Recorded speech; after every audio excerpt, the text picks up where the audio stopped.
here. Perfect. All right, guys. My name is Jake. This is Aaron. I'll let him introduce himself in a second. We work for Visance, so we help Dean, and we're partnering with Dean around supporting some of the safety and compliance pieces as well as the insurance for Transource. So we wanted to have this meeting to talk a little bit about some vehicle maintenance and some other safety pieces that specifically pertain to Transource and the transportation industry as a whole. So we appreciate you guys being here. Aaron, I'm going to let you introduce yourself and then take it away. Awesome. Thank you, Jake. So, yeah, I'm going to be presenting today on a handful of topics. I'm going to be starting with driver fitness.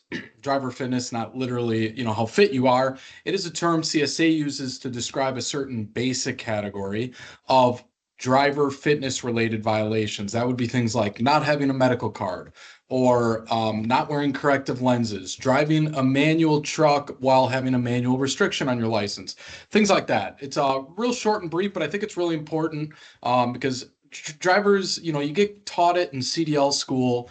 A lot of drivers didn't even go to CDL school. They did it the old school way before the entry-level driver training rule. And so no one really trains them on it. And a lot of times they get violations that they could have easily avoided if they just had a little more education on how to avoid them. So anyway, about me, I've been a DOT consultant for 10 years now. Started with JJ Keller, then worked for a small consulting firm, doing exactly the same thing, just helping trucking companies, training drivers, doing mock audits, staying on top of regulatory changes, so on and so forth. And now I'm working for Visance, doing exactly the same thing, just helping our clients who get insurance through us at no cost to help manage their risk, train their drivers, keep them in compliance so they don't get fines from the DOT.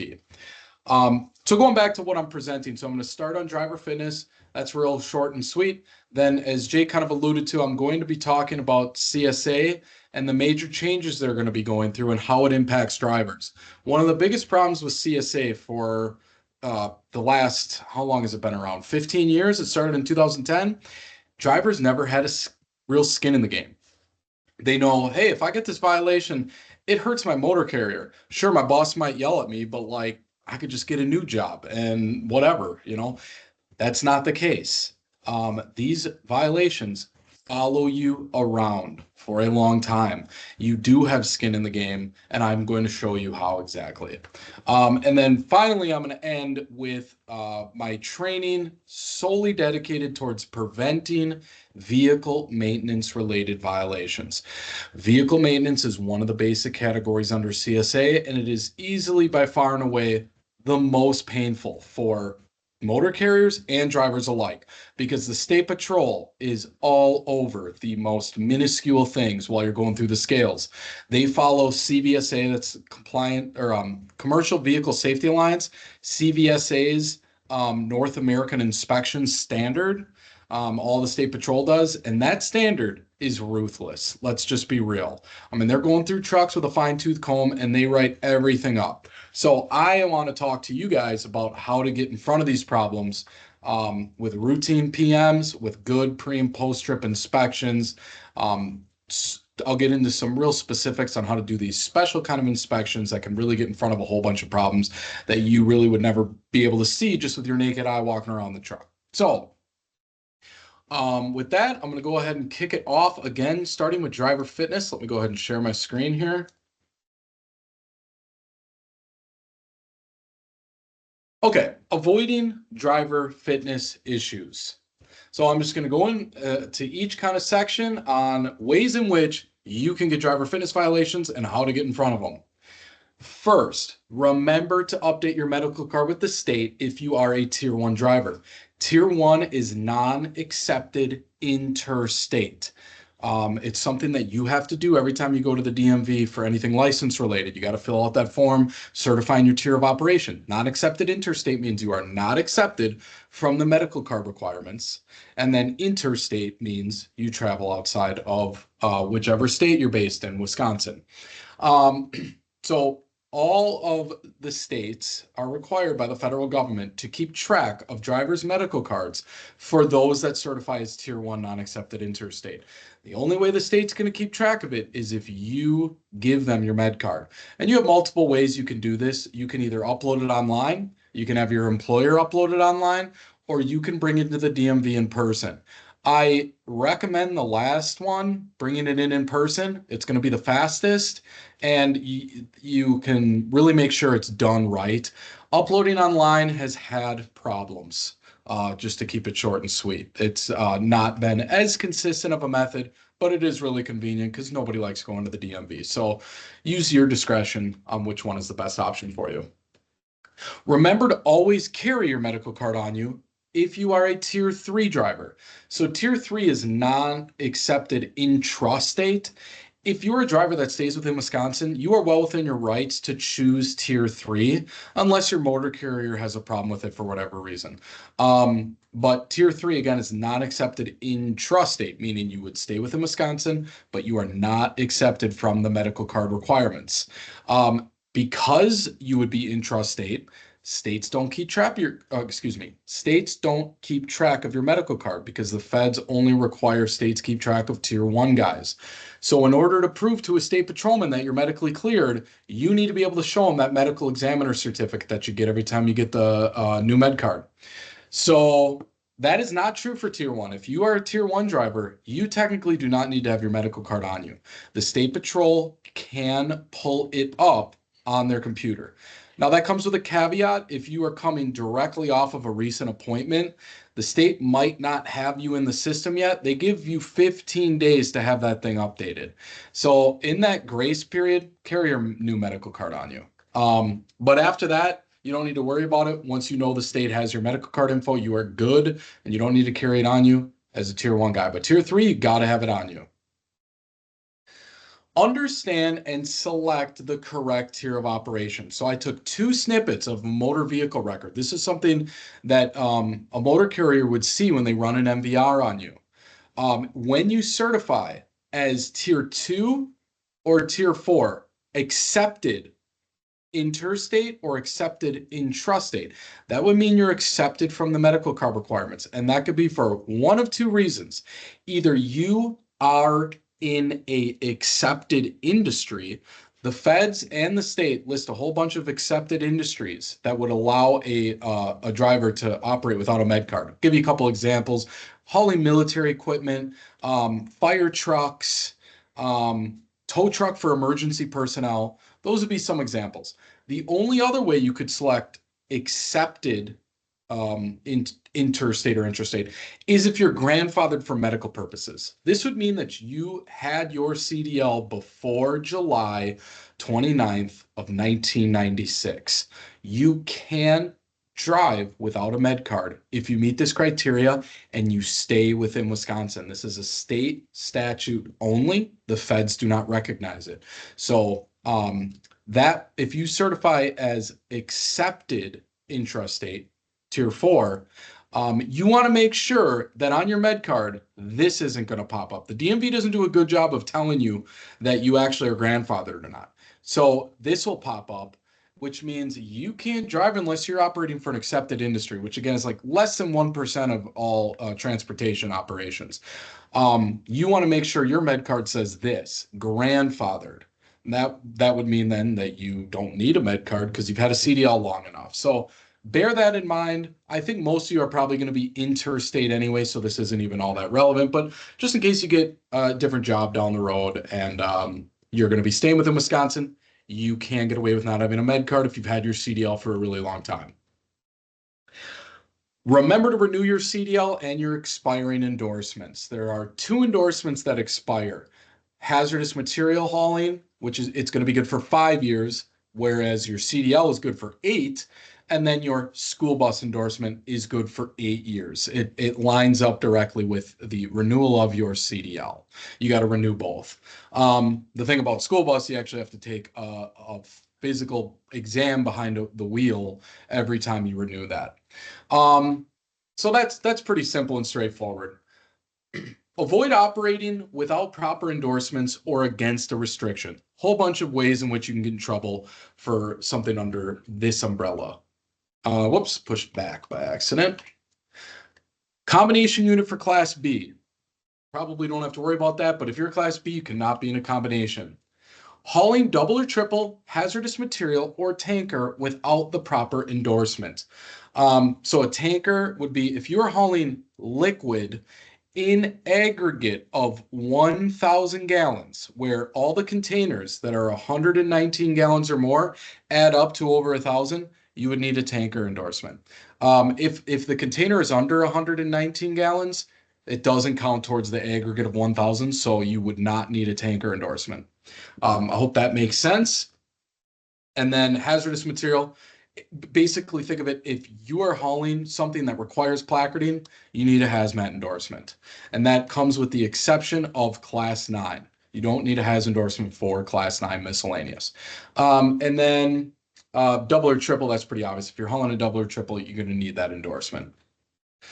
Not wearing corrective lenses. This one's extremely important. I can't tell you how many drivers get written up for this because they took their glasses off when they're going through a scale. Now, I don't know if the driver's telling the truth in every case. I don't have a camera on them, but I hear the driver say, I pulled my glasses off, rubbing my eyes, whatever, while I was going through the scale, or maybe switch my glasses to the close readers to check my paperwork, and they wrote me up. Keep them on while you're going through the scale. And make sure, obviously, that you're wearing them if the restriction is on the back of your license. Does not take very bad vision to get that restriction. Driving a manual with an E restriction. This one is becoming more and more popular. CDL schools are churning out more and more automatic only students.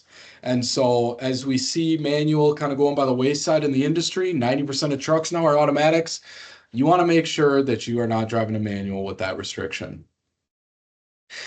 Interstate with a K restriction. So as I was talking about earlier with the whole tier of operation, if you certify intrastate operation, your license is going to come with a K restriction. Whether you're grandfathered or it says that you're operating for an accepted industry, you're going to have that K restriction. You cannot leave the state or you will be put out of service and get a Whopper violation. So if you ever think you might go out of state, you got to be selecting interstate. Know your clearinghouse status. Never drive while you are prohibited. You all are probably familiar by now with the Drug and Alcohol Clearinghouse. So if you've ever had any drug and alcohol issues, make sure you have an account in the clearinghouse and you know what your status is.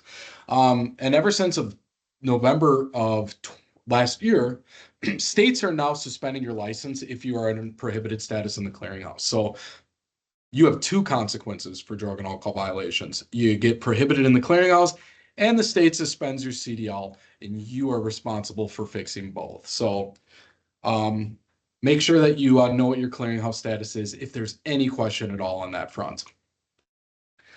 Know when your operating privileges are under threat. Possible reasons could include felony conviction. You get a felony even for something not related to driving, they can suspend your license, such as drug trafficking, for example.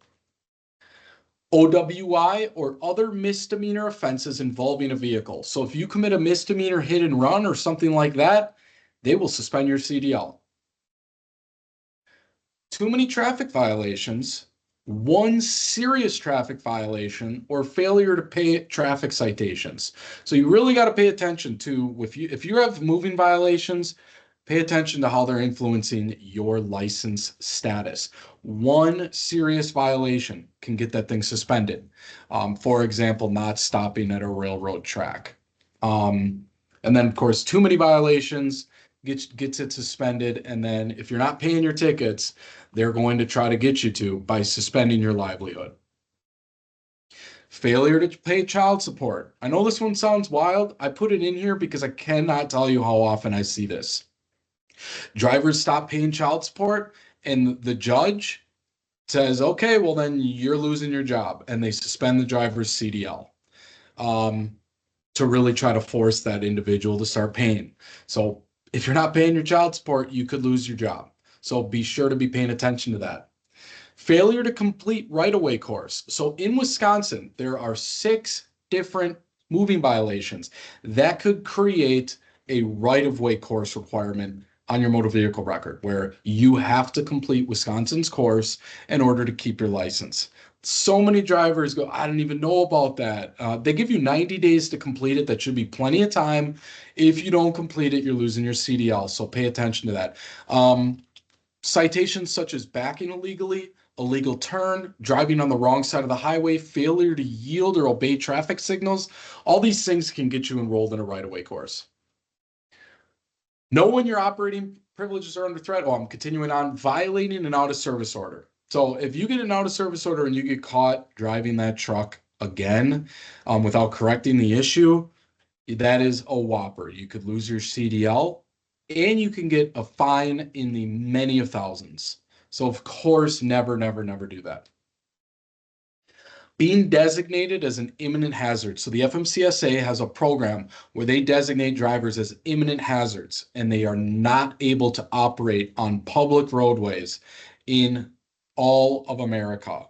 Things that could get you on this list would be getting caught multiple times driving while prohibited from driving in the clearinghouse, or egregiously violating the hours of service orders and getting caught multiple times, things like that. So just know, if you're a bad apple out there and the FMCSA has a record building on you, you might get designated as an imminent hazard, and more than likely you're never getting your privileges back. You have to submit a petition and explain all these different things on why you deserve to get your license back, and an FMCSA official can deny you. And so you would lose your career. So just be mindful of that.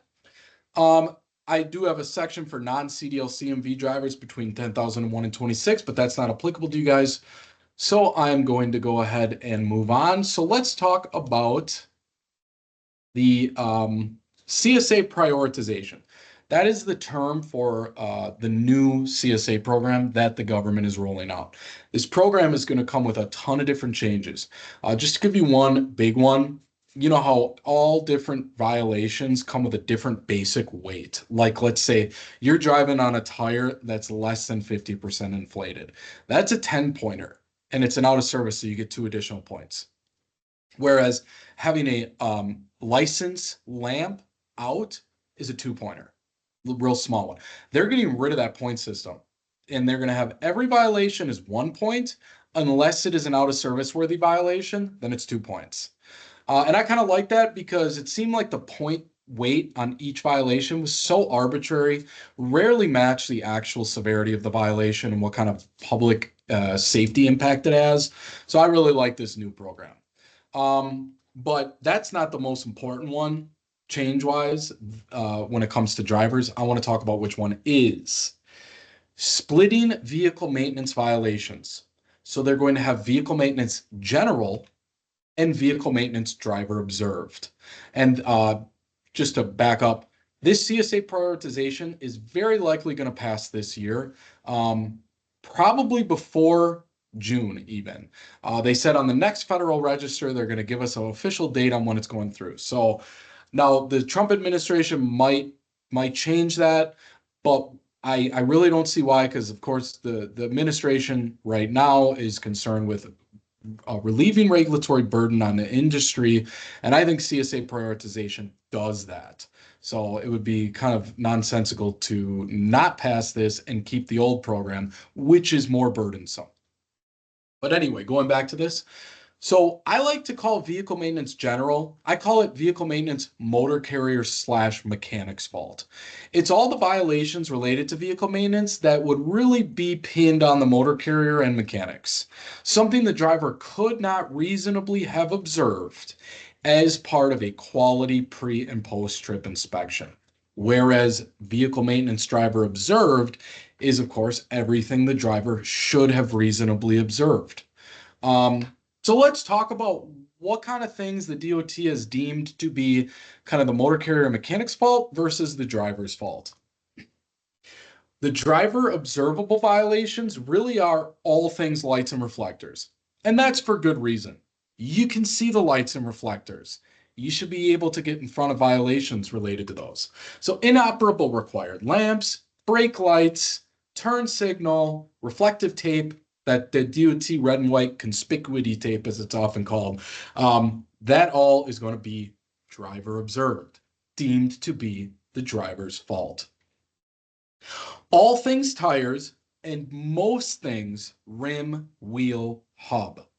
So tires, tread depth, pressure, exposed belt, punctures, audible air leaks, etc. All going to be pinned on the driver. Rim, wheel, hub, cracked rim, loose nuts, hub leak from outer wheel, not the inner wheel, would be deemed the driver's fault. I still think it totally makes sense for you to look at the inner wheel. We'll talk more about that, but they're not calling that driver observed. The outer wheel is driver observed. It is a pretty even split on brakes because there's so many different ways to get brake violations. They're not all on the driver. So brake hose chafing or kinking or unsecured, these are all going to be on the driver unless it's way under the vehicle, where the driver will basically have to crawl under the vehicle in order to see.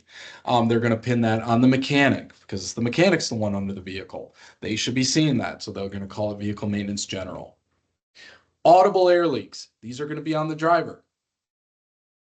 ABS issues on the driver, brake pad thickness. So here's a funny one, or here's a little contradiction in this thing. They're not going to call it the driver's fault if there's a leak on the inner hub of the wheel, but they're going to call it the driver's fault for brake thickness.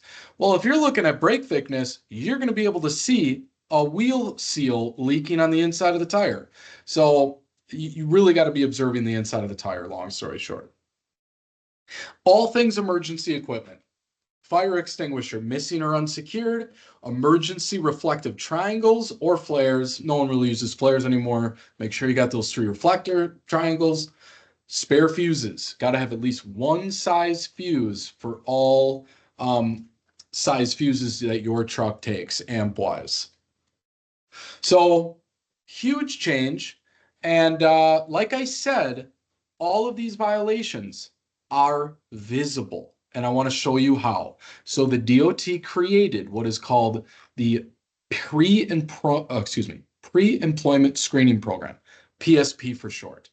It is not currently required by motor carriers to run these on drivers that they're hiring, but over 50% do because insurance companies are encouraging them to do so and give great weight to drivers with a history of violations. And CSA goes back 2 years on the motor carrier. So anything the motor carrier did violation-wise over the last 2 years is on the motor carrier's record. PSP reports, which show all the violations that you as the driver have received for any motor carrier you've worked for, goes back 3 years for everything except accidents. Accidents go back 5 years. So the motor carrier, only 2 years, and that even includes accidents. For the driver, 3 years for all violations, 5 years for accidents. Ryan, I think you got some background noise. There we go. Okay. So this is what the PSP report looks like. This is what over half of motor carriers are running right now on drivers before they hire them. And that number is only going to continue to grow. And I wouldn't be surprised if the DOT makes this required. So it's going to give them a full 5-year accident history report on you. So of course, drive safely. You don't want accidents. Now, fortunately, they did etch in here a crash preventability determination program where if you get in an accident that was not preventable, you can get it off your record. You just have to ask your motor carrier to fight it for you. And I can help Transource do that if you get in an accident under their record and it was not preventable. But preventable accidents, they're going to live on your record for 5 years. Now, here's the real important part. This is the inspection record that is on you. Every single minuscule violation that you get under any motor carrier you work for is going to live on your PSP record for 3 years. And worse yet, when the CSA prioritization goes through, they're going to see that you have driver observed violations. So that's going to immediately tell the hiring motor carrier, this guy's getting violations he should have reasonably seen as part of a pre or post trip. And if you have a whole bunch of those, That's going to tell the tale that you do not do good pre and post trip inspections. So this is the way CSA, again, is trying to give drivers some skin in the game. Now, this isn't all bad. This is actually good for good drivers. It is a way to set you apart from other drivers, which I think was always lacking in the commercial motor vehicle driving world. It's hard for you to set yourself apart because there really isn't a solid record on you. Well, now there is. Beyond an MVR, which just shows you, the violations that you've got within your state, this thing is going to give you a huge record. And if you come back with a clean PSP when you're applying for jobs, that is your way to really stand out as a good driver against other drivers. So don't think of it as all bad or them, keeping a naughty list on you. Think of it as an opportunity to have a better record and set yourself apart. So with all of that, I will go ahead and dive into my final PowerPoint, which is pretty lengthy, but I think you're going to get a lot out of it. I'll probably go maybe 15 minutes over, I'd say, so like 2:15. So how I structured this training is I looked at the 15 most common vehicle maintenance violations under the CSA program, and I go into great detail on how to prevent it, and I provide you a whole bunch of pictures. So we're going to start with lamps, lights, reflectors, etc. Now, this is all pretty simple and straightforward, but you need to be able to see those clearance lights when you're standing in front of the truck on the trailer. You need to have the same clearance lights on the tractor. You need to have those 3 identification lights in between the clearance lights on the tractor. Now, everything I've talked about so far is amber. Turn signal, amber. Headlights, obviously you need those, and those are clear. Now on the trailer, again, I already talked about those clearance lights. Now you technically need a front side marker.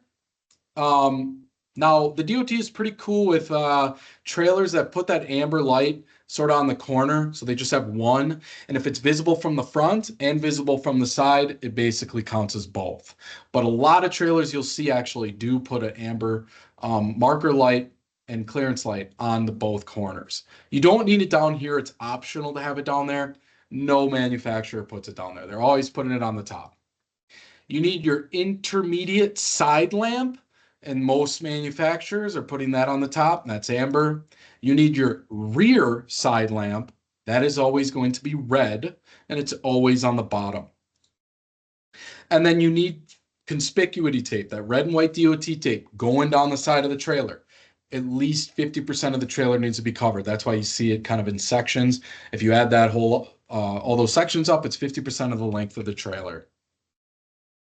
Finally, the back of the trailer, very similar to a tractor, you need those clearance lights on the upper corners, red. You need those identification lights. They're going to be red rather than the front when they're amber. You need your brake, your turn, and your tail lights. Those are going to be red, of course. You need your clearance lights, red, and then you need your license plate light, which is white. Now, the license plate light, pay attention to it. I know it's hard to see during the day. It could get you a violation. It is a 2-pointer. It's not a severe one, but I see it written up a lot because drivers are never paying attention to it. Now, more and more vehicles are being manufactured with this awesome feature, a pre-trip lamp check button. I'm pretty sure Volvos have just started putting these in, but I know Freightliner and International have been doing it since like 2019. So know if your truck has one of these, and if it does, absolutely use it. It cycles the lights of your entire truck, makes it super easy to just do a walk around and see all of these and allowing you to make sure that they're functional. So you just turn the key to accessory mode. That's when you turn it halfway on, where you get all the functionality of your dashboard without the engine actually running, and then activate the light test button.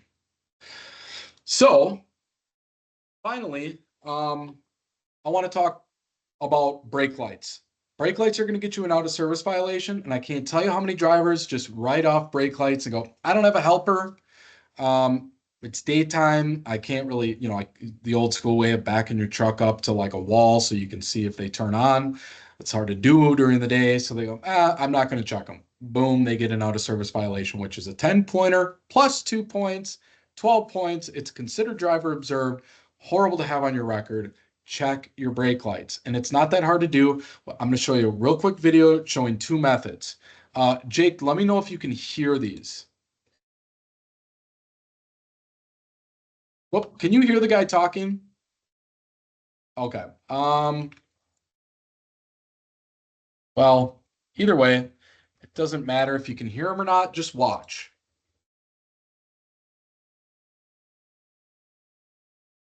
So, bungee cord, hook it onto the trolley bar or trailer brake if you have one.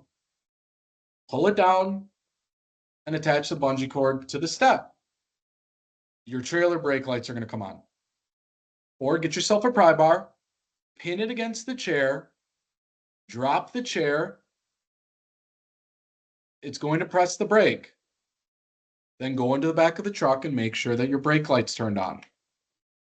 Now, there is an added bonus with doing my method here of using a pry bar and pinning the brake down.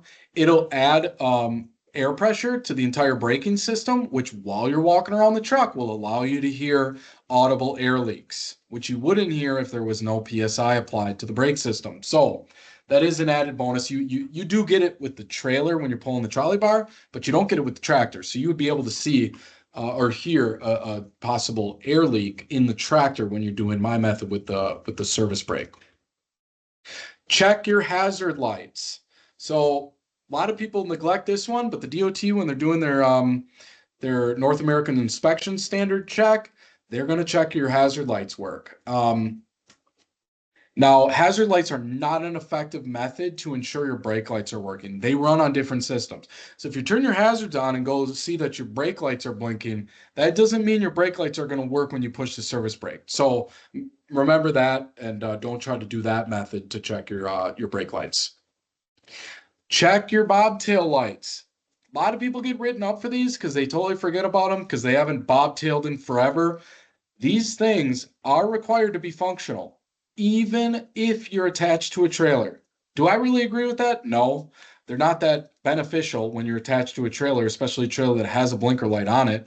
But the DOT does check them, and they will write you up. So make sure to give those a peek during your light inspection. Now I want to talk about required tape. So real quick, simply, on the back of the tractor itself, you need 2 white upside down L's, pure white, no red in there. And they got to be a foot. The manufacturer is going to put those on, but if they're coming off, you got to replace them. Now, I already talked about it. The side markings on the trailer got to cover 50% red and white DOT conspicuity tape going down the trailer. The back of the trailer, similar to the bobtail, needs 2 white upside down L's in the upper corners. And then they need 2 layers of red and white conspicuity tape, not broken up like on the side of the trailer, but 2 solid lines. And the higher one needs to be on the base of the doors. And that way, if you open up one of the doors, it comes with the reflective tape notifying, a passing vehicle that you got a door open. And then you need one on the DOT bumper, or ICC bumper as it's often called. If this stuff is coming off, make sure to replace it because the DOT is very picky about this tape. So, common causes of inoperable lamps and lights. Of course, they get broken or they burn out. Everything's got a service life. Oftentimes, you will have a blown fuse. So that is why it's important to have those spare fuses. Defective pigtail is probably the most common one. Pigtails corrode. If you see that kind of toothpastey residue building around your pigtail, clean it out. Get a Q-tip, wipe it down, get that thing clean because it will give you problems while you're on the road. Corroded wiring. This would be more something the mechanic would have to fix, but if you ever see it, watch for it. Your wiring will get corroded over time. Most inoperable lamp violations take 5 to 10 minutes to repair. So there's no excuse if you're doing an inspection and you find one that you can't get it fixed before taking off. Check your lights every pre-trip. Get a helper if you need it. I showed you methods to do it without a helper, but if you got one, use them. There's no reason you can't catch inoperable lamps and lights before the DOT does. Now, I put ABS under lights. You could kind of call it under brakes, but I put it under lights. I have some methods and tricks to fix ABS issues. But first, I want to talk about what you need to be looking for. So when you turn your truck on, your ABS light should come on and turn off on your dashboard. Same thing with the trailer. It's come on, turn off. If it comes on and stays on, there's an ABS issue. If it doesn't come on at all, there is an ABS issue. And if it comes on every time you depress the brake, there is an ABS issue. So that's kind of how ABS communicates with you. So make sure it comes on and turns off when you start the truck up. And you have two ABS dashboard lights, one for the tractor and one for the trailer, as you see here. And again, the DOT does check them. They'll look at it on the dash and they'll check it on the trailers you see in this picture here with Florida State Patrol. Now, there are some tips and tricks to fix an ABS issue that arises in your trailer while you're on the road. First is the reset method. So turn the truck off and pump your air tanks completely empty. Turn your truck back on and let your tanks refill. Then once you're at full, bring the truck to about 5 miles per hour and stab the brake hard. Now, I know it sounds kind of weird, but it works. I am telling you, it works very often. So keep this one in the back of your mind. And if you have a ABS issue pop up on your trailer, give this a shot. You can't, it's got nothing to lose, and it could help you avoid a violation. More methods to fix ABS issues on the trailer. Check wiring and connections. First and foremost, the pigtail. So the center of the pigtail, the center prong, is where the ABS is going to be connected. So make sure that that is free of debris and corrosion. And then check both the female and male end because both of them could get dirty and cause that ABS light to come on or not come on at all when you turn the truck on. Make sure to clean out that center groove. That's the most common cause of ABS issue, that little center crevice right there. Get that thing cleaned out. Check the trailer connections. So if you really want to pursue it to its end, it's not that hard to access all these different trailer connections. Pull them off, blow them out. Check if that doesn't work, go all the way to the wheel and disconnect that, blow them out, make sure they're clean. And if it's still causing issues, the mechanic's going to have to step in. Moving on to brakes.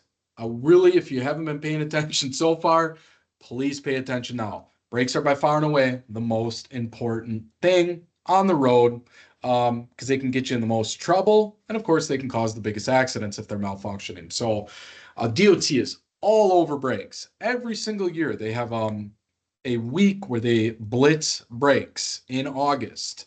They're always looking at them thoroughly. Drivers are always getting nailed on them. So I have a whole bunch of tips and tricks in here as well as pictures. So please pay attention to this part. All right, so these are the most common brake-related violations. Brakes general, brake hose tubing, chafing, or kinking, reserve system pressure loss, and then brakes out of adjustment. Those last two they come from the same violation. You got a brake out of adjustment, you're going to get a violation for the brake being out of adjustment, you're going to get a violation for the slack adjuster failing to compensate for wear. So I'm going to talk about all of them. How to spot chafing. Look for discoloration in the air hose because this is what the DOT is looking for. Even something as minor as that, chafing. Look for change in shape or a flat spot in the hose. As you can see there's a flat spot in both of these pictures here, actually exposing some nylon. And then that brings me to my next point, watch for nylon. Sometimes you can have nylon exposure without even a flat spot or a change in shape, as you can see in this hose here. That's gonna get you out of service. Watch for bulges. Bulges would be a sign that the internal structure of the hose has been damaged, and now you have like some 120 psi pushing out on the unsecured or unreinforced brake hose. Kinking. How to spot kinking. It's a little bit more straightforward. Just like your garden hose, air hoses can kink and cause major airflow issues. Now, this picture here I took from the State Patrol. This was a guy intentionally cutting off a brake chamber. But here's less intentional pictures. You get these hoses all twisted up. I think in this instance, someone was attaching a brake line and didn't realize he was coiling up the hose while he was doing it. What'll happen is it'll coil up and then kink, as you can see in both of these examples. And then hoses often kink near connection points, especially if they get a little too tight, too much tension on the hose. And then glad hand hoses are notorious for kinking. And very oftentimes they will kink permanently. And even if they aren't in a kinked position, the internal damage to the hose will permanently keep a kink in there. Both of these examples here you have a perfectly coiled glad hand hose, except this little spot here is just stuck being kinked. Similarly here, at some point that hose got yanked on that glad hand, and now the internal structure is damaged and it's got a kink in it, and the DOT is going to write it up until it is replaced. How to prevent hose chafing or kinking? Do not let your air brakes rub on the catwalk. Number one cause of hose chafing. If they're rubbing, install a hanger or a mounting bracket. Most motor carriers are using spring hangers like this. You can't just think, oh, I got spring hangers, I'm never going to even pay attention. Spring hangers oftentimes need adjusting. Make sure that you're not rubbing on the catwalk when you're attached to the trailer or when you're bobtailing. They do need to be adjusted occasionally.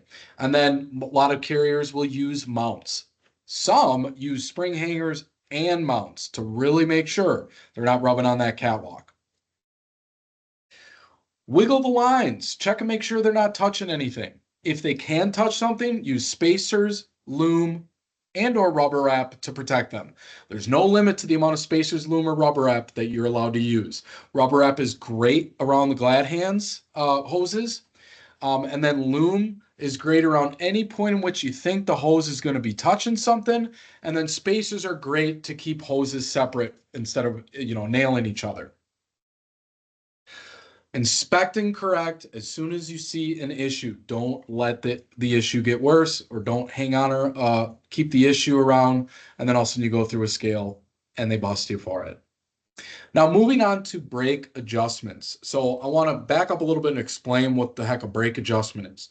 So this is straight from the DOT. This is a list of all the different types of brake chambers and how long the push rod is allowed to stroke during a full pressure brake application. So most brake chambers are going to be 30, and they're going to be long stroke. The only one that isn't a long stroke typically on your standard tractor trailers is going to be the steer brakes, which are going to be 2-inch. But we're going to take a quick look at 30-30 long stroke style chamber. The push rod is allowed a maximum travel distance of 2.5 inches.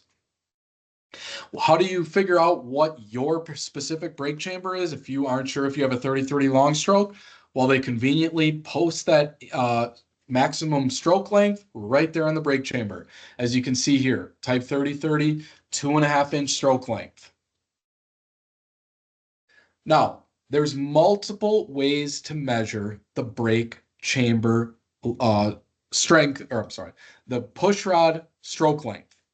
There are good methods and there are bad. The best method is the mark and measure applied brake method. It is simply where you mark the push rod, you do a full pressure application, and then you measure how far it travels. And the reason this is the best method is because it's the way the DOT does it. And so you want to do it the way they do it and not any other way, because your way of doing it might differ from this method, and you might be in compliance your method, DOT's method, you're traveling too far. So the least reliable method is the visual angle.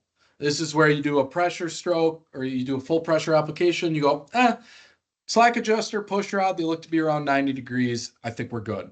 There's way too many variables for this measurement to be accurate. Another unreliable method is a pry bar or a wrench free stroke method, where you grab a wrench, you grab a pry bar, and you yank on that push rod as hard as you can to see how far it is allowed to travel. It's just not enough force to really give you an accurate reading there. A full pressure application of 120 or 30 psi is giving you thousands of pounds of force. And we're not strong men here, competing for world's strongest man. No one's getting anywhere near that amount of force to see how far that push rod's going to travel. And then parking brake method for your chambers that have an emergency spring brake in them. People will just apply that spring brake and measure how far it pushes the push rod out. It's not a good method either. Not a good method either, because neither provide enough pounds of force. Now, what happens when you actually do a full pressure application with the service brake? You get a little bit of deformation in the brake pad, the S-cam. You get a little deformation in the brake drum, and it's actually going to make the brake travel or the stroke length just travel a little bit further. I took two pictures here. That one is of a emergency spring brake being activated, and then the one that's a little bit farther is a full pressure application. This isn't even the most extreme example, but it's about a 15% difference. So do the mark and measure applied brake method if you yourself are ever going to be checking your brakes. If your mechanic's doing it, make sure they're doing it this way. I've talked to mechanics in commercial garages and asked them how they're doing it, and they said, oh, we use the spring brakes. They're doing it wrong. So moving on, routine inspection and maintenance of your slack adjusters is probably you as the driver's best way to prevent brake adjustment violations. Because I know most of you aren't going to be getting under the truck and doing a mark and measure applied brake check. You have to make sure your slack adjusters are greased. Every 6 months or 30 to 50,000 miles, get that thing greased. They do not adjust if they're not properly lubricated. Also, spray lubrication on the clevis pin, both the adjusting link pin and the yoke pin pictured here. If those seize up, it cannot adjust. There's no specific lube that you got to use for those. You can use PB Blaster, WD-40, silicone. Just make sure that they aren't seizing up. I recommend PB Blaster because especially in Wisconsin or when you're traveling with salted roads and stuff like that, you get some corrosion. PB Blaster is good at getting rid of that and keeping them lubricated. Tug on the slack adjuster every once in a while. Typically, they recommend tugging on them weekly. If you yourself can get an inch of travel on that slack adjuster just with your bare hand pulling on it, it's likely when you do a full pressure application, you're going to be traveling too far. That's a sign, you shouldn't have more than an inch distance between the brake pad and the brake drum. That's a sign your slack adjuster is not adjusting while you're doing your brakes. Most importantly, this is the single best way a driver can prevent these adjustment violations. Do your stab braking. Most motor carriers recommend, every week, stab those brakes 6 times because the problem is slack adjusters only adjust when they travel too far. What'll happen is you're doing smooth highway driving all the time. You're never hammering the brake and giving a full pressure application, and you're slowly wearing that brake pad down without kicking the slack adjuster into gear. And then once you go through a scale and they're in the inspection pit going, driver, push the brake, you're doing a full pressure application, then the push rod strokes too long. Now I say kill 2 birds with 1 stone. Do your leak down checks aggressively, and you're going to be providing the slack adjusters with the hard braking that they need to adjust. You should all be doing your leak down checks. I recommend doing them daily. What are the leak down checks? I will explain those in the next slide. But I want to end by saying, if everything I just described is adhered to and your brake still goes out of adjustment, then that is likely a defective slack adjuster, and you would need to get the slack adjuster swapped out, which is an easy 30-minute job.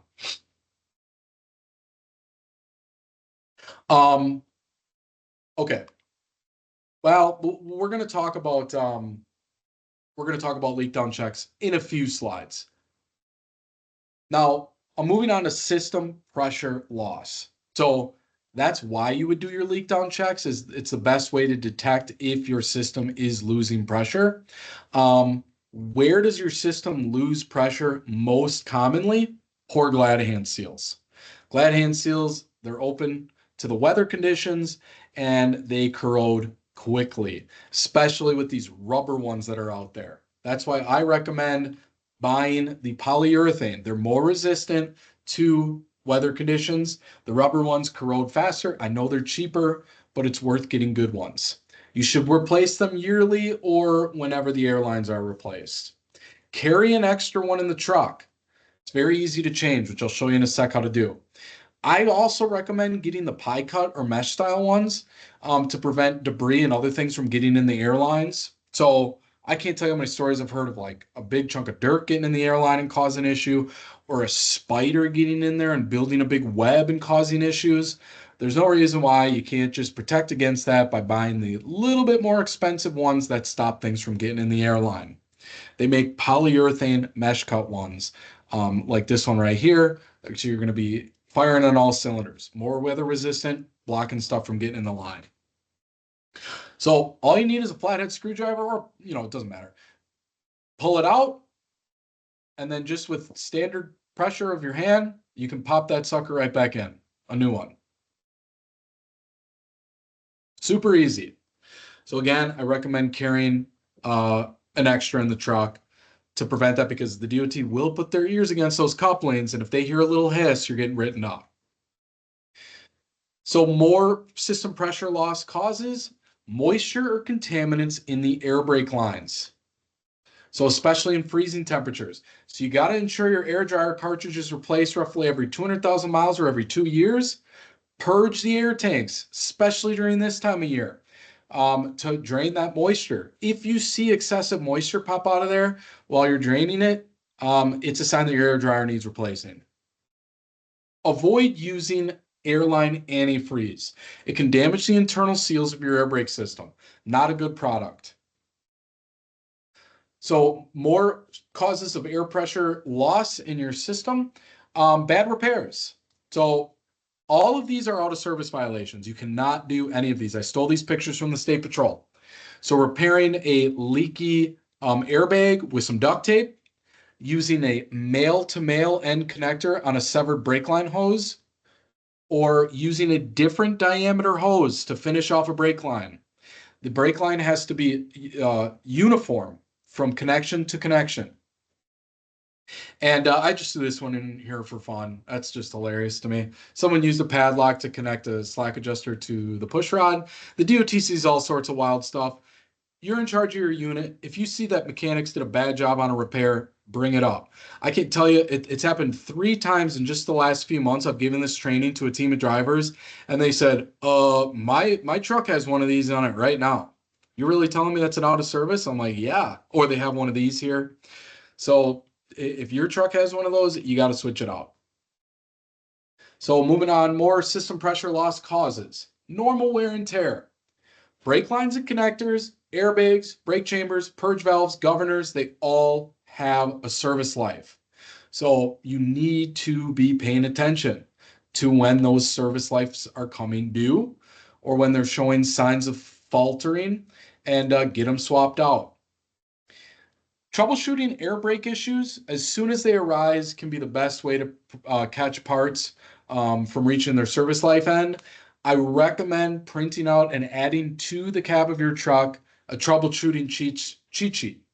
I've looked at a lot of them. The best one by far and away is Suspension Specialists Air Brake Troubleshooting Cheat Sheet. So just Google suspension specialist air brake troubleshooting. Should be the first link. Print that thing. It's awesome. Goes over all the sorts of different brake issues you can have, and it goes over the symptoms of them and what it could possibly be, diagnostics, etc. It's only 4 pages, so it's very concise, and it can really, really help you on the road. So ways to prevent system pressure loss through inspection. do your brake pressure checks every pre or post trip. So I was talking about that earlier. I have a video on the next slide. Because I'm coming a little tight on time, I'm going to skip the video. What instead I'm going to do is send you a link to my YouTube video, or I'll send it to Dean and he'll send it out to you guys. I made a 4-minute YouTube video talking about how to do an in-cab brake system check. I also recommend doing a tractor protection system check. This one doesn't need to be done every day. Every week or bi-weekly or every month is ideal. There are 4 different valves that you check when you do a tractor protection system inspection, 3 of which will get you an out of service if it's beyond its service life and doesn't work anymore. The 4th would get you a violation. In a simple 2-minute inspection, I show you how to check all 4 of those. And you would never know that they're going bad unless you do this inspection. And this is something the DOT did last year as part of their international road check. And ever since they did that during the international road check, they've been doing it more and more, I've been seeing, as routine inspections when you're going through scales. So I'll teach you how to do that via my video as well that I'm going to send. So I have 2 videos, each 4 minutes. Give them a watch. I think you'll find them helpful. I'm also going to provide you with instructions. So I'm going to show you, or I'm going to send you this. It's just a quick list, 5 steps on each on how to do these inspections to get in front of these system pressure loss issues. My video basically follows these instructions to a T, but you watch the video, you forget how to do it. Keep this in the cab, reference it to remind yourself how to do the inspection. Most importantly, listen. While inspecting, listen for audible leaks. Many different leaks of the truck are notoriously hard to hear. One common example, this is a brake chamber where you can actually see the inside, and this little rubber diaphragm here oftentimes will falter and you will have a leak inside of the brake chamber, which is notoriously hard to hear because it's muffled by the can. But when the DOT is under your truck in an inspection pit, they are going to hear it and they're going to write you up for it. So be listening and also try to inspect in a quiet yard. I know that can be hard, but it's really easy to miss audible leaks when you're inspecting in a busy lot with trucks driving all around you. Continue listening and observing while you're operating. Most air brake issues arise after your pre-trip. If you hear, see, or feel something unusual, you gotta say something. Either check it yourself, bring it up to maintenance, bring it up to a mechanic, bring it into a shop, whatever you have to do. So these are the videos that I'm going to be showing you. We're going to skip them for the sake of the speed of this training, but I have 2 of them, like I said, each 4 minutes. I'm going to send you them as a link. As long as you got the YouTube app and you got a smartphone, you should be able to watch them. Other common brake issues to be watching for. Check your brake lining. They have to be at least a 1/4 inch thick. Check for a situation known as rust jacking. More common in salt-treated roads. It's where you have underneath the brake, you have rust building, and it actually starts pushing up the brake pad. And it causes a misapplication of the brake pad, which can cause overheating in the part that's getting way more pressure underneath it, and it can cause tears, rips, or complete voids in the brake pad. The DOT does look for this. And then, of course, check your brake pad lining for cracks or voids like I just described. Here is a situation of cracking. This will get you a violation, and here's a picture of a void. I actually have a picture of a really nasty void. This guy just lost an entire chunk of his brake pad here. If you have a void that exposes a rivet, it's an out of service. All of these are violations, but if a rivet is exposed, it's going to put you on the side of the road until you can get a mechanic out there to replace the brake pad. Watch for grease around the brakes. So a lot of times, again, when you blow a wheel seal, it's going to happen on the inside of the tire, and it's going to get those brake pads all sorts of greasy. And that's going to give you 2 violations, a hub leak and a contaminated brake pad.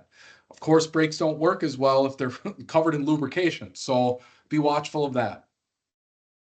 Real quickly, I just want to end brakes by talking about performance-based brake testers, PBBTs. If you haven't seen one yet, it's likely you will because there is 100,000 in use in North America.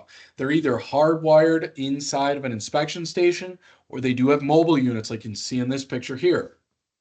So they will have you go on it and they will test the efficiency of your braking. If you have these brake issues I'm talking about going on, you're not going to pass this. You need to get at least 64.9%. I'm sorry, no, you need to get at least 43.5% to pass. See a lot of drivers who are neglecting some minor brake issues, and then all of a sudden they can't pass this thing and they get put out of service. So just want to quickly go over that. Moving on to tires. So most common tire violations, tires general, tire tread depth less than 2/32 of an inch, or hubs. So wheel seal leaking, oil, grease leaking from hub. I'm going to talk about all of them. Tread depth requirements and ways to avoid violations. Steer treads need to be 4/32 of an inch. They should be. I have to change that. I usually just tell everybody they must be virgin radials. That's not exactly true. It's a little more complicated than that, but you should never be using retreads on steers. Even if the DOT does allow it in certain circumstances, just make sure your steers are virgin radials. You do not want to blow off a road gator on your steer. You're going into the ditch. All other tires must be 2/32 of an inch. They can be retreads, recaps, regrooves. Use a tread depth gauge. You'll never know for sure without measuring. Now, I often say legal doesn't mean good. If a tire's tread is getting close, mention it because that's pretty low. Look at 2/32 of an inch. That's close to bald. So be sure to watch for that. And I again recommend getting it swapped out even before you get to the legal limit. Watch for uneven wear. Uneven wear can indicate a multitude of issues. You could have suspension issues. You could have alignment issues. You could have an overinflated tire or an underdeflated tire. Mention it to your mechanic. So you can have a tread depth violation. It doesn't automatically constitute an out of service. What would be an out of service is having on a steer tire 2/32 of an inch existing on next to two major adjacent grooves, like you see in this picture here. All other tires, the out of service criteria is a little complicated. I'm going to skip it for now. But they have different criteria for all other tires. That's a little more lenient. Just you shouldn't even have to worry about this. If your tread's low, get the tire swapped out. Now, a lot of people ask me, is this groove a major groove as CVSA talks about? This is called the uncoupling groove. It's part of the manufacturing process, and it is not a major groove, so you do not need to measure it. On some tires, it can almost be confusing because it's such a thick groove. You think it's one of the treads that you need to measure. It's not. It's an uncoupling groove. So check tire condition. DOT specifically says tires cannot be operated when body ply or belt material is exposed to the tread or sidewall through wear, tear, or a cut either to the naked eye or when probed. So as you can see in this diagram here, there's obviously a whole bunch of stuff going on under the rubber. On the sidewall, you're going to have body ply underneath, and on the tread, you're going to have belt material underneath. Cannot be able to see it. DOT does not allow any tread or sidewall separation. And the tire has to be free from chunking, bumps, knots, or bulges, evidencing cord, ply, or tread separation from the casing. And then it cannot be flat or have an audible leak. So of course, check inflation with a tire thumper or a tread depth gauge. As many people say, the best tire thumper is a tread depth gauge. I'm sorry, a pressure gauge. Thumping is good. I'd say do it weekly or do it every day and then use a pressure gauge at least once a week and make sure you're paying close attention when you're thumping. It can be really easy to thump a tire that's low and not even realize it because it's just not that obvious. You have to be listening and paying close attention to the feel. If you're below 80% of the recommended PSI on that tire, it is a violation. If you're below 50%, it is out of service. Now, here is an example of belt material exposure. So I stole this picture from the State Patrol. This truck has no business being on the road. This is a steer tire. And as you can see, there is belt material being exposed in multiple places on the steer. However, it's not always that obvious. In this instance, there was a crack in the tread. The State Patrol pried the crack open and was able to expose belt material. This is something that you should be doing as a driver. If you see a crack, you see this goofy anomaly in your tire, push around on it. See if you can make belt material visible to the naked eye. If you can, it's got to be swapped out. Here's another example of the DOT taking a little pen tool and pulling a flat back on the tire.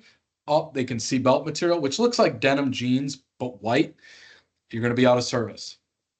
Now, here's an example of body ply, or commonly called cord, on the sidewall of the tire.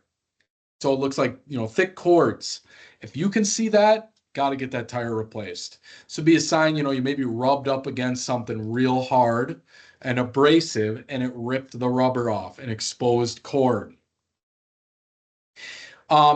You can also have like a cut, a small cut in the tire, and it can fray some of that body ply out. If they can see frayed material coming out of the tire, out of service. Now, this is not a violation. This is called weather cracking. This is common in tires, and it is not a violation. I get that question all the time. As long as no belt or body ply is being exposed, it is okay. Now, these are examples of tread separation on those retreaded tires.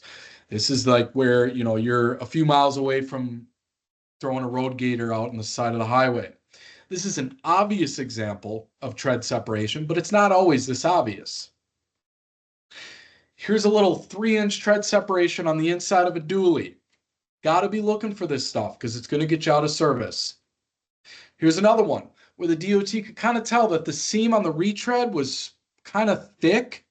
And so they took a flathead screwdriver and shoved it under there. And sure enough, the screwdriver was able to slide in, and they could pry it back, and they could see, oh, yep, we actually have some adhesive separation here, out of service. Bumps, knots, bulges, something that you need to watch for. They do have out of service criteria on this as well. The bulge has to be a certain size to get you out of service, but any bulge is going to get you a violation.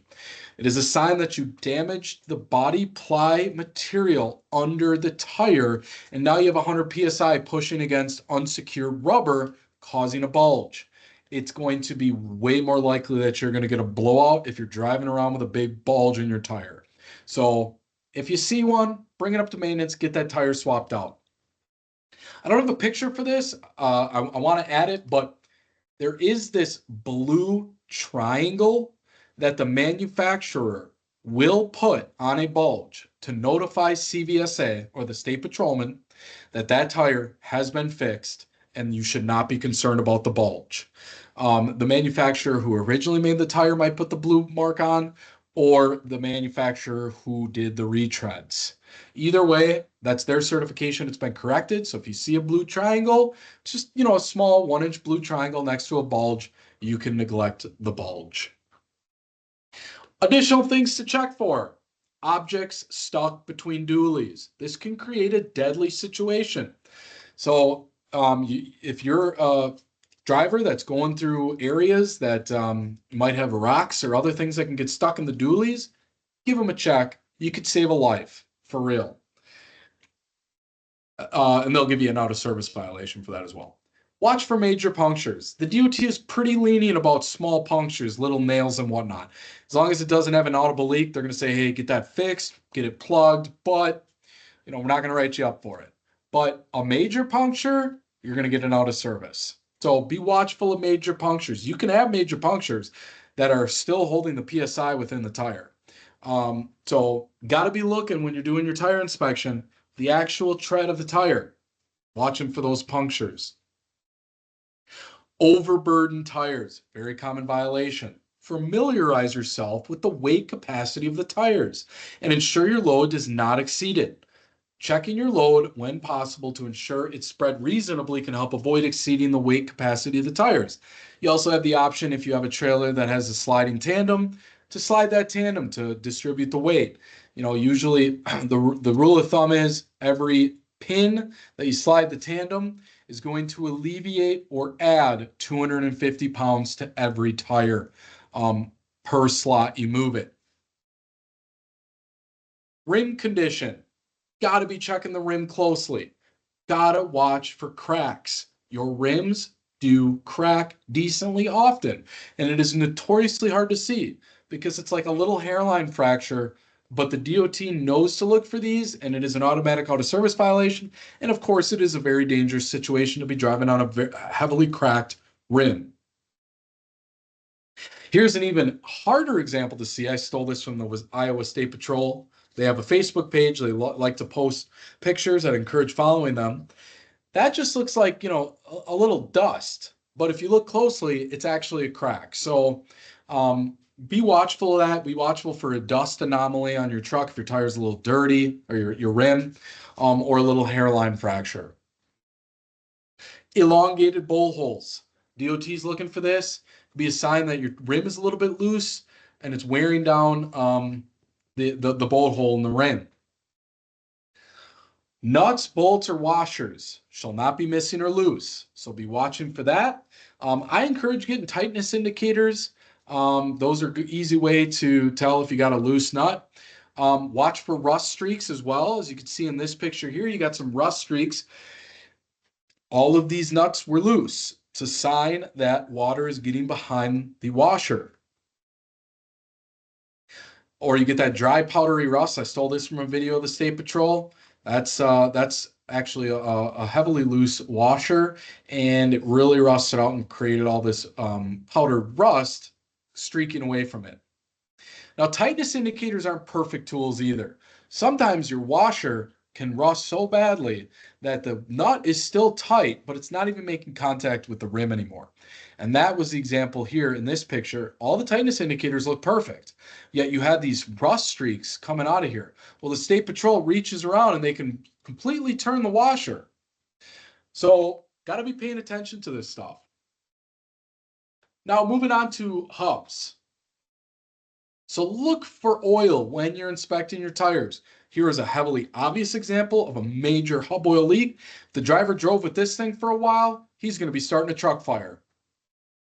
But they're not always this obvious. Sometimes you will see very nuanced residue spilling out of the center of the hub.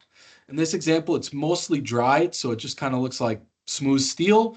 And here you can see kind of an orangish hue coming off. The DOT knows to be looking for this stuff, and it's a sign that your hub is leaking. Check behind the tires. I've already said this like 6 times. Most major leaks are going to manifest on the inside of the tire, so watch closely for that. If you smell something burning, usually in the trucking world, it's a bad hub, and the bearing is overheating. Here's an example. This driver on a trailer has a truck completely starting on fire. He did the right thing. So I want to show you this video. Grab your fire extinguisher and blast it from the inside.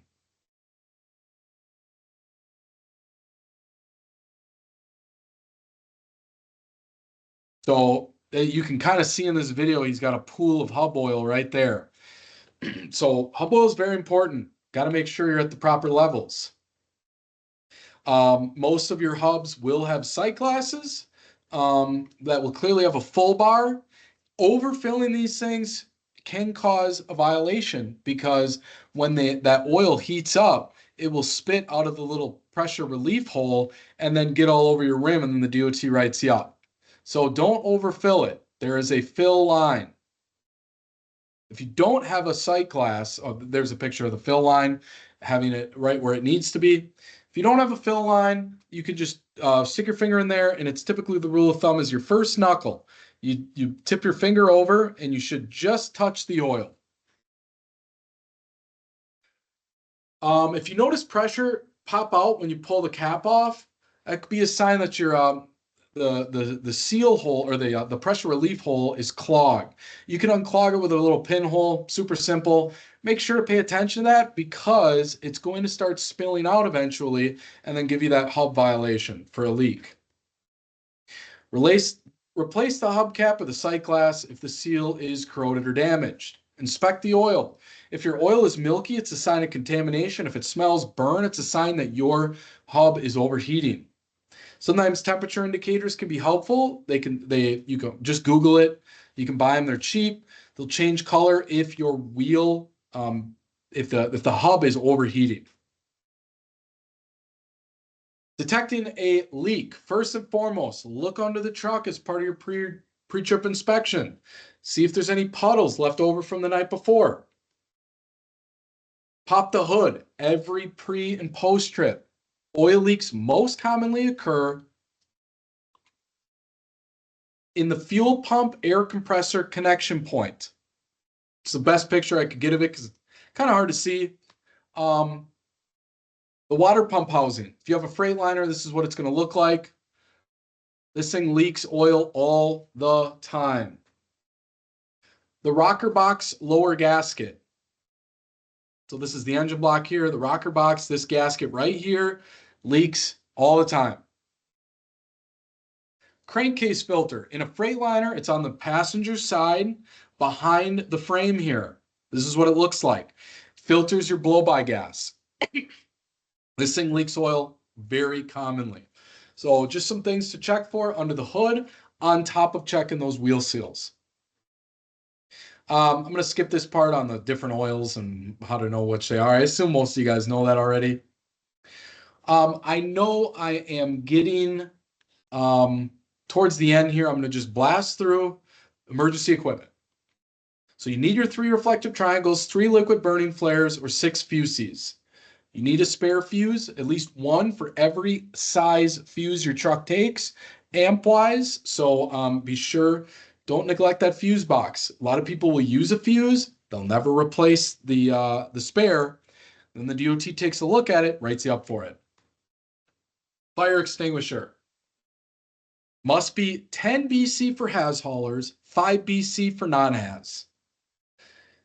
Make sure it is readily accessible and secured against movement.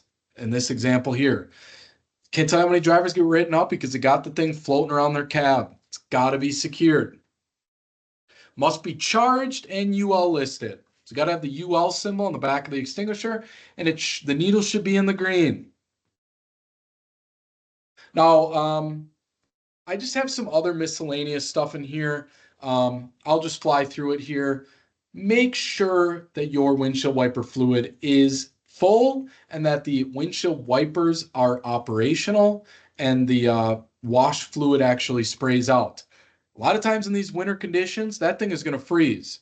You're going to get written up for it, even if it's frozen. So make sure to get the type of fluid rated, for like 40 below. You can get it out of service for inoperable windshield wash. If you're in inclement weather and you're going through a scale and they have you run it and it doesn't work, they can put you out of service.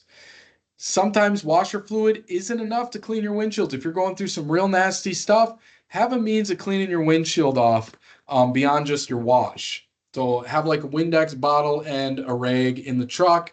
It can help you from getting violations if your windshield is completely full of crud outside of the wiping area.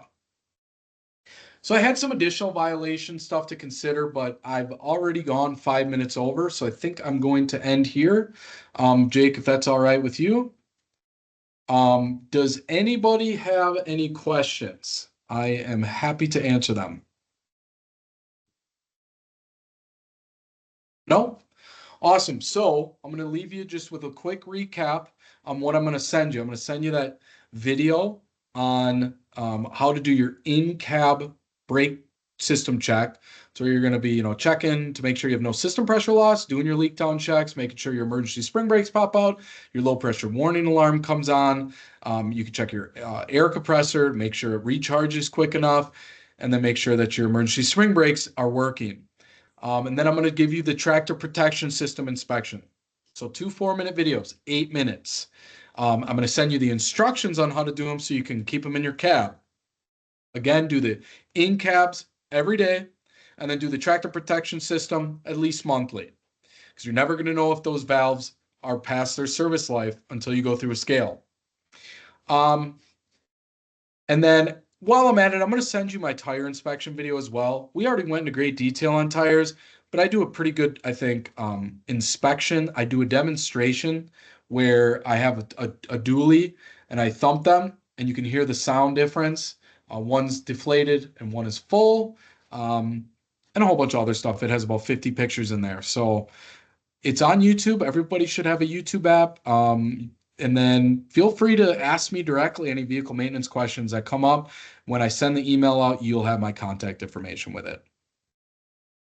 But other than that, that's all I have, guys. So I really appreciate sitting through this whole thing. I hope you learned some stuff. And yeah, I'm happy to do this again in the near future, keep you guys trained and up to date on all the changes. Yes, thank you, Aaron. And you can just send that stuff to me, and I'll just forward it straight to all the drivers so they can check out those videos and instructions and all that stuff. Awesome. Beautiful. All right. Sounds good, Dean. All right, guys. Thank you guys very All right, much. guys. I appreciate it. Thanks, guys. Thanks for being Yep, here. have We a great really rest of your appreciate week, everybody. All right, bye, guys. Thank you, guys. Have a good one.